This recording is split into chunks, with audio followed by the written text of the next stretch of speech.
Video में हम एक ऐसे स्कूल की कहानी को देखेंगे जहां सिर्फ रैगिंग और मारपीट होती है। एक स्कूल जहां सिर्फ पैसों का राज चलता है। और क्या हो जब वहां एक शांत, अपने काम से मतलब रखने वाला स्टूडेंट आए, और जब ये लोग उसे बुली करें तो ये किस तरीके से इनकी खबर लेता है और किस तरीके से उनका सामना करता है।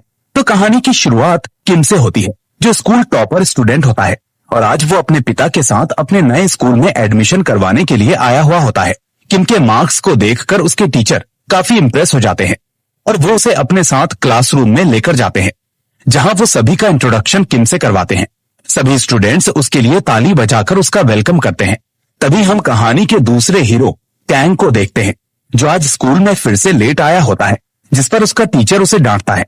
अब इसके बाद किम अपनी जगह पर जाकर बैठ जाता है और अपने कानों में हेडफोन लगा लेता है। तभी टीचर क्लास में फॉर्म्स बांट देता है और कल तक सभी को वापस भरकर देने के लिए कहता है। इसके बाद टीचर वहां से चला जाता है। तभी हम होंगिल नाम के एक स्टूडेंट को देखते हैं, जो अपने दोस्तों से किम को परेशान करने के लिए पूछता है, पर उसका दोस्त उसे ऐसा करने से मना कर देता है। अब इसके बाद किम स्कूल से निकलकर अपनी कोचिंग जाता है और वहां से अपने घर आ जाता है। यहाँ उसकी माँ उसका इंतजार कर रही होती है और वो उसे स्कूल के पहले दिन के बारे में पूछती है, जिस पर किम कहता है कि हाँ, मेरा स्कूल का पहला दिन काफी अच्छा रहा और मैंने कुछ दोस्त भी बनाए हैं। इसके बाद किम अपने रूम में चला जाता है। कुछ देर के बाद उसके पिता वहां आते हैं और उससे सवाल सॉल्व करवाने लगते हैं, पर किम को सवाल नहीं आता था, जिस पर उसके पिता उसे अपनी उंगलियों से उसके सिर पर मारने लगते हैं। और फाइनली किम सवाल को सॉल्व कर लेता है, जिस पर उसके डैड काफी खुश होते हैं और उसे सोने के लिए कहते हैं। पर जब रात में किम सो रहा होता है तो तभी उसे बुरे सपने आते हैं, जिसमें कि वो खुद का गला दबा रहा होता है और इसकी वजह हमें आगे पता चलेगी। अब अगले दिन किम फिर से स्कूल जाता है, जहां क्लासरूम में जाकर वो देखता है कि होंगिल एक लड़के को काफी बुरी तरीके से मार रहा होता है। किम अपनी सीट पर जाकर बैठ जाता है और हेडफोन लगाकर पढ़ाई करने लगता है। पर इसी बीच होंगिल का पैर गलती से उसके हेडफोन पर लग जाता है, जिससे वो नीचे गिर जाते हैं। ये देखकर किम को होंगिल पर काफी गुस्सा आता है और वो उसकी तरफ काफी जोर से चिल्लाता है, जिससे होंगिल को भी काफी ज्यादा गुस्सा आ जाता है और वो किम पर लात घुसे बरसाने लगता है, जिससे किम दूर जाकर गिरता है। इसके बाद होंगिल क्लास से बाहर आ जाता है। अब छुट्टी के वक्त होंगिल किम को रोककर उससे पैसे मांगने लगता है। किम उसे मना कर देता है, पर होंगिल उसकी बात नहीं मानता और उसकी पॉकेट से पैसे निकाल लेता है और किम के मोबाइल में अपना नंबर सेव कर लेता है और किम से कहता है कि अगर तुमने मेरा फोन 5 सेकंड के अंदर नहीं उठाया तो तुम जानते नहीं कि मैं तुम्हारे साथ क्या करूंगा। इसके बाद किम अपनी कोचिंग चला जाता है। जब अगले दिन किम अपने दादा के साथ कार से स्कूल जा रहा होता है, तभी उसे होंगिल का फोन आता है, पर वो अपने दादा के डर से वो फोन पिक नहीं करता और अपनी क्लास में जाकर चुपचाप बैठ जाता है। और तभी उसके पास होंगिल आता है और उसे फोन ना उठाने के लिए गुस्सा करने लगता है, जिस पर कि किम उससे फोन ना उठाने के लिए माफी मांगता है और आगे से ऐसा ना करने के लिए कहता है।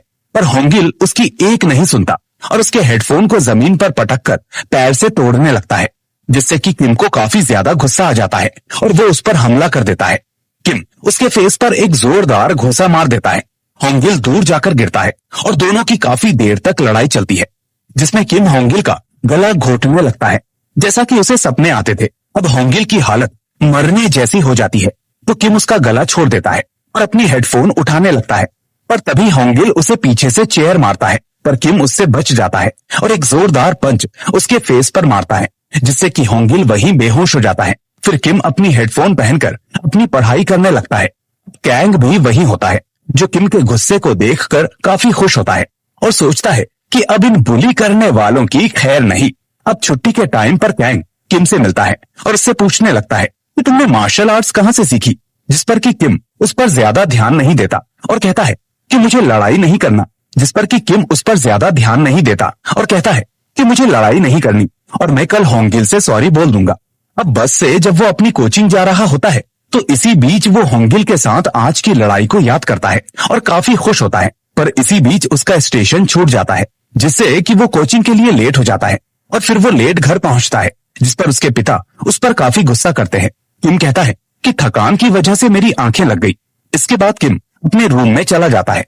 अब अगले दिन जब किम और कैंग वॉशरूम में होते हैं, तभी वहां होंगिल अपने दोस्त जॉन को लेकर आता है और वो सभी मिलकर किम को धमकाने लगते हैं और जॉन किम से कहता है कि अगर तुम सॉरी बोलना चाहते हो तो तुम घुटने पर बैठ जाओ।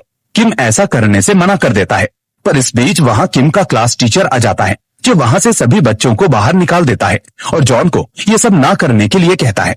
किम अपनी क्लास में आ जाता है और जब वो अपना बैग चेक करने लगता है तो उसे वहां उसके हेडफोन्स नहीं मिलते। तभी होंगिल का फोन आता है, जो उसे धमकी दे रहा होता है कि अगर तुम मुझसे मिलने नहीं आए तो मैं तुम्हारी हेडफोन तोड़ दूंगा।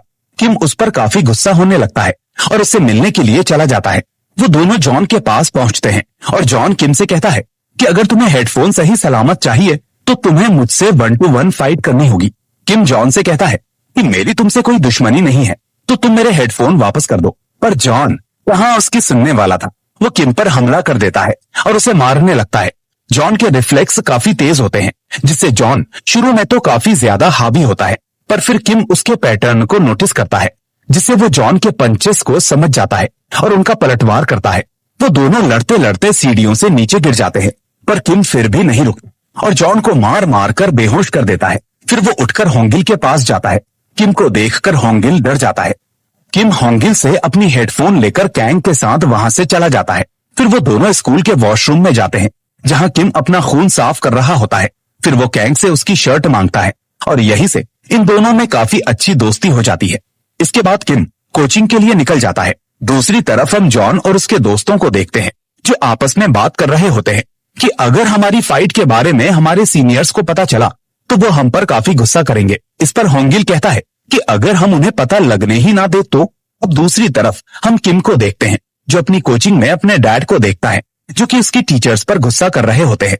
इसके बाद वो उसे अपने साथ घर ले आते हैं, जहां खाना खाते टाइम वो किम को अपनी कोचिंग चेंज करने के लिए कहते हैं, पर किम उन्हें ये कहकर मना कर देता है कि वो खुद कर लेगा। अब अगले दिन हम जॉन को देखते हैं, जिसे उसका सीनियर सियोंग मार रहा होता है, क्योंकि वो पिटकर आया होता है। इसके बाद वो जॉन से कहता है कि जाओ और तुम अपना बदला उस लड़के से लेकर आओ, इसके बाद ही मुझे अपनी शक्ल दिखाना। दूसरी तरफ किम और कैंग दोनों घर जा रहे होते हैं कि तभी जॉन एक बाइक पर से डंडा मारता है, जो किम के सिर पर लगता है। कैंग पुलिस को फोन लगाने की कोशिश करता है, पर किम उसे ऐसा करने से मना कर देता है और बेहोश हो जाता है। इसके बाद कैंग उसे अस्पताल लेकर आता है, जहां उसकी आंखें खुलती हैं। फिर वो अचानक से पैनिक करने लगता है और घर जाने के लिए निकल जाता है, पर तभी वहां उसके पेरेंट्स आ जाते हैं, जो उसे पूछते हैं कि तुम्हारी हालत कैसी है और अब तुम कुछ दिन यहीं आराम करो। वहीं कुछ लोग एक पेशेंट को बाहर लेकर जा रहे होते हैं, जिसे देखकर किम की माँ को अपने बड़े बेटे की याद आ जाती है। पर तभी जॉन वहां आता है। दरअसल जॉन वहां किम का हालचाल पूछने के लिए आया होता है, क्योंकि उसे अपनी गलती का पछतावा हो रहा था। जॉन किम की माँ से पूछता है कि क्या किम ठीक है, जिस पर किम की माँ उसे बताती है कि हाँ, उसे ज्यादा चोट नहीं आई। ये सब सुनकर जॉन को राहत मिलती है। इसके बाद किम हॉस्पिटल से डिस्चार्ज हो जाता है और अपने घर आ जाता है, जहां उसकी माँ उससे इस बारे में बात करना चाहती थी, पर किम उन्हें मना कर देता है और अपने रूम में चला जाता है। अब अगले दिन किम और कैंग जब स्कूल जाते हैं तो वहां उन्हें जॉन और उसके दोस्त मिलते हैं। जॉन उससे कहता है कि तुम्हारे साथ जो कुछ भी हुआ मैं उसके लिए माफी मांगता हूँ। ये सुनकर होंगिल जॉन से कहता है कि सियोंग ने हमें इसे पकड़कर लाने के लिए बोला था और तुम उससे माफी मांग रहे हो। तुम्हें पता नहीं वो हमारे साथ क्या करेगा। अब सीन कट होता है और हम सियोंग और शॉन को देखते हैं। अब सियोंग जॉन को बुरी तरीके से मार रहा होता है और उससे पूछता है कि आखिर तुम उस लड़के को मेरे पास क्यों लेकर नहीं आए। खैर, अब जो भी है, मैं उस लड़के से खुद मिलूंगा। इसके बाद सियोंग किम से मिलने के लिए उसकी क्लास में आता है और उससे कहता है मुझे तुमसे कुछ बात करनी है, तो तुम अभी के अभी मेरे साथ छत पर चलो, और अगर तुम नहीं आए तो तुम समझ लेना कि तुम्हारे साथ क्या होगा। और ये कहकर वो वहां से चला जाता है। इसके बाद किम और कैंग छत पर जाते हैं, जहां सियोंग उससे पूछता है कि आखिर तुमने जॉन को क्यों मारा, जिस पर कि किम उसे अपनी तरफ से सारी कहानी बताता है। स्टोरी सुनने के बाद सियोंग जॉन को बुलाता है और किम को उससे माफी मांगने के लिए बोलता है, तो किम भी उसे सॉरी बोल देता है। इसके बाद सियोंग जॉन से कहता है कि अब तुम किम को डंडे से मारो, पर जॉन ऐसा करने से मना कर देता है। तो गुस्से में सियोंग जॉन को मारना शुरू कर देता है। जॉन को पिटता देखकर किम को काफी बुरा लगता है, तो वो उस डंडे को पकड़ लेता है और कैंग से पूछता है कि अगर मैं इसे मारता हूँ तो उसके बाद कितने गैंगस्टर हैं, जिस पर कैंग कहता है कि 2 और। अब ये सुनकर किम सियोंग को काफी बुरी तरीके से मारने लगता है, पर सियोंग भी कोई कच्चा खिलाड़ी नहीं था। वो डंडे की मदद से जॉन को दूर से ही मार रहा होता है, पर किम अपना दिमाग लगाता है और उसके पास जाकर उसे नॉकआउट कर देता है। सियोंग को हारता हुआ देखकर उसके दोस्त उसे बचाने के लिए आते हैं, पर तभी कैंग बीच में आ जाता है और उन्हें रोक लेता है। इसके बाद कैंग और किम हाथ पैर धोने के लिए वॉशरूम में जाते हैं, जहां किम कैंग से सियोंग के दोस्तों के बारे में पूछने लगता है, तो कैंग उसे उनका नाम बता देता है। वहीं दूसरी तरफ हम जॉन को देखते हैं, जो अपने दोस्तों को समझा रहा होता है कि अब हम किम और कैंग से दूर रहेंगे। वहीं दूसरी तरफ हम सियोंग